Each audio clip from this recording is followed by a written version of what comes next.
ಗಿಲ್ಲಿ, ನೀ ಏನು ಸಂಪಾದನೆ ಮಾಡಿದೆ ಅಂತ ಕೇಳ್ತಿದ್ಯಲ್ಲ. ಆ್ಯಕ್ಚುಲಿ ಒಂದು ಮಗುಗೆ ತುಂಬ ಹುಷಾರಿಲ್ಲ. ಆ ಮಗುಗೆ ನಿನ್ನ ನೋಡೋಂಥ ಒಂದು ಆಸೆ. ಅವ್ರ ತಾಯಿ ಫೋನ್ ಮಾಡಿದ್ದಾರೆ. ಇಲ್ಲಿದೆ ನೋಡು ಆ ಮಗು.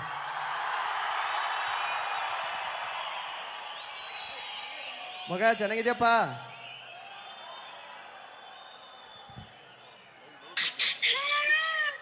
ಇಲ್ಲಿ ಪಪ್ಪು ನೋಡಿಲ್ಲಿ, ಊಟ ಮಾಡ್ದ? ಊಟ ಆಯ್ತಪ್ಪ? ಊಟ ಊಟ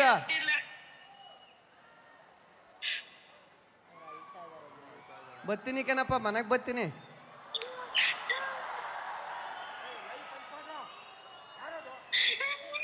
ಅಮ್ಮ ಬತ್ತೀನಿ, ಮನೆಗೆ ಬತ್ತೀನಿ. ಮಗ ನೋಡಕ್ ಬತ್ತೀನಿ ಮನೆಗೆ. ಅಳ್ಬೇಡ ಅಕ್ಕ. ಅವರು ತುಂಬ ಕಣ್ಣೀರು ಹಾಕ್ತಾ ಇದ್ದಾರೆ ಆ ತಾಯಿ. ಆ ಮಗುಗೆ ತುಂಬ ಹುಷಾರಿಲ್ಲ. ಬಟ್ ಆ ಹುಷಾರಿಲ್ದಿರೋ ಮಗುಗೂ ಕೂಡ ಗೊತ್ತಿರೋಂಥ ಒಂದು ಹೆಸರು ಈಗ ಅಂದರೆ ಅದು ಗಿಲ್ಲಿ. ಅದೇ ಅಲ್ವಕ್ಕ, ಈಗ ನನಗಿದೆಲ್ಲ ನೋಡ್ತಾ ಇದ್ರೆ ನಾನು ಜೋರಾಗಿ ಹತ್ಬಿಡುವ ಅನ್ಸುತ್ತೆ. ಎಳ ಬರೋದಿಲ್ಲ, ಅದೇ ಬೇಜಾರು ನನಗೆ. ಎಷ್ಟು ಅಳಬೇಕು ಅನ್ಕೊಂಡ್ರೆ ಎಳ ಬರೋದಿಲ್ಲ.